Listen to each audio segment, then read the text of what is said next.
Editors Forum. A very, very good morning to you. Welcome to the program. Good morning. Thanks for having us. Thanks for inviting us. Black Wednesday, 45 years later, what should we be remembering? What should we be doing as South Africans in the 21st century going forward? And how do we celebrate our basic human rights, freedom of speech, freedom of expression, and obviously, as far as press freedom is concerned? There's lots to remember. There's lots to be grateful for, and then there's lots that we shouldn't forget. I mean, 45 years on, the work and memory of great editors like Percy like Percy Qoboza, like Agri-Cluster, we shouldn't forget the sacrifices they made for us to enjoy this freedom. But over and above, while we enjoying this freedom, we should also be mindful that we've got responsibilities. We should be mindful that there's still a whole lot of things that are threatening our existence and our media freedom to this day. So the day is a stark reminder for us in the media fraternity and really all South Africans to say events that happened on 12th September 1977 with the death of Steve Biko killed by the apartheid government and the media coverage of it and how the apartheid government reacted and cracked down on Black consciousness movements, organizations, and on several newspapers. Those actions, we should always remember them and say, look, it's been 45 years and it's been 28 years of our democracy. Let's always remember and let's always know that we need to protect media freedom and treat it as sacrosanct as we should treat it. This move was done in terms of Section 10 of the Apartheid Government's Internal Security Act, which allowed them to arrest, detain, or ban whomever they felt was a threat to the apartheid regime. The media gag was to stop journalists from trying to expose the regime. And so the day was deemed Black Wednesday right up until today. It's a very, very important day. Do you believe, Reggie, that we truly enjoy freedom of expression and media, the issue around media freedom? A couple of, over time, we've been hearing about media being captured and, certain journalists writing stories in a certain narrative because they've been captured. What do we say about those type of situations? Look, I think we will always, as a media fraternity, we will always have a challenge of ethical breaches and journalists who who are unethical, who practice this kind of misconduct. I mean, we often hear of stories of where journalists have accepted bribes not to write certain stories or they wrote certain favorable stories, which is something that as an organization we will always condemn, which is something that as an organization, when we hear of such, we are always on the ready to engage the involved editors of the publication. But I think over and above that, we will always condemn that, we will always fight that, and we will always say, if someone knows of ethical breaches, or if someone knows of journalists acting as if they are politicians, then they should approach us. They should let us know, and they should say to us, look, this is what we have uncovered, and we think you as SANEF, you should come in and act, since you say you want to uphold media ethics across the industry. So what else, in what other areas is SANEF active in terms of National Press Freedom Day and just the press, media, how news is disseminate it, communicate it. And of course, there'll always be a bias. As I sit here, I am biased towards certain issues, as are you. Things that are close to your heart, you will be biased when reporting on those matters. But where do we draw the line? We really have to draw the line. I mean, we are, to answer the first part of your question, we are involved with certain aspects such as the safety training of journalists. We are involved with that. We are involved with fundraising efforts for SANEF. We are involved with organizing on awards like Net Nagasa and all that. So I think over and above those things, those are what we do.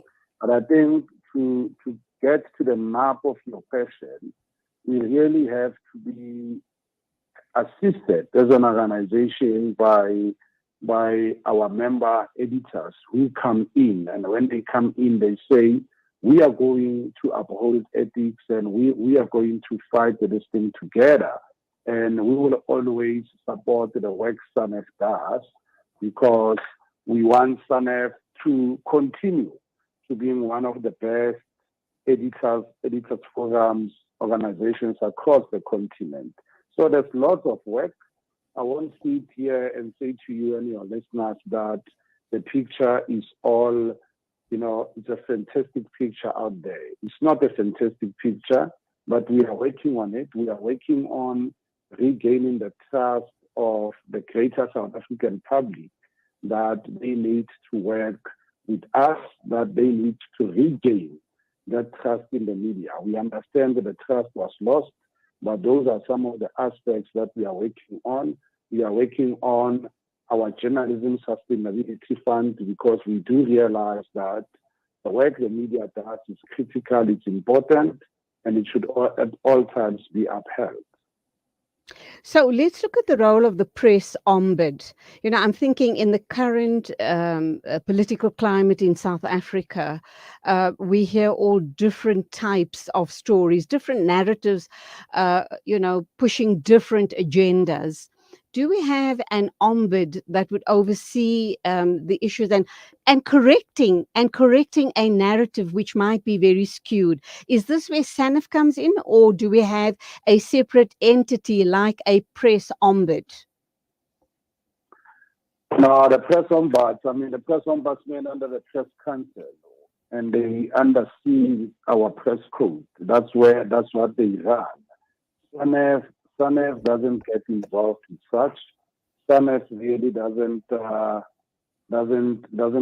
handle complaints, so to speak. We don't handle those complaints. So whenever there are complaints, we always encourage people to approach the press ombudsman.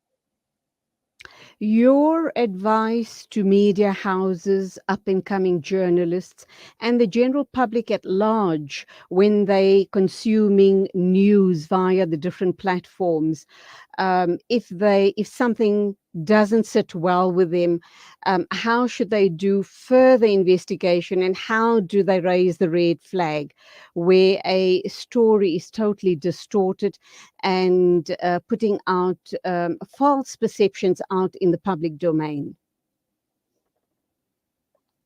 Look, man, I think young journalists and the stories being distorted. That's why young journalists must always tap into mentorship and the guidance of their senior editors. That's the first port of call. And you can't be a young editor, and being a young editor, you are still of the view that you know it all. They need the help, they need the guidance, and that guidance is there. We can always, guide them. We can always work with them. So I think that kind of help is there, and it's help that we will always offer. That's why we do training for young journalists. And we must understand that it's a tricky environment out there for most young journalists, where they come into stories, and those stories, there are people who want to manipulate them. There are people who want to mislead them. But the checking of facts and the double checking, triple checking of facts always helps.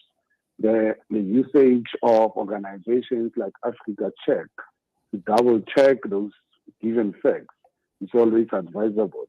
But as I said, there's a lot of work, but having a lot of work doesn't mean we should give up.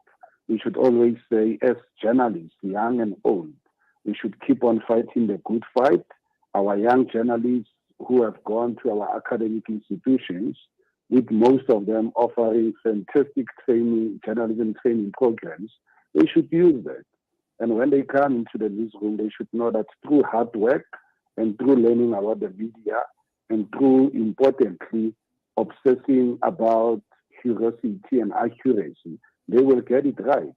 And South Africans, I think there's a greater number of South Africans who are looking at the media to say, get it right, we rely on you.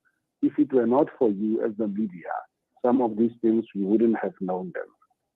Absolutely. Your message to South Africa today, very especially the media and journalists on National Press Freedom Day, what would the message be?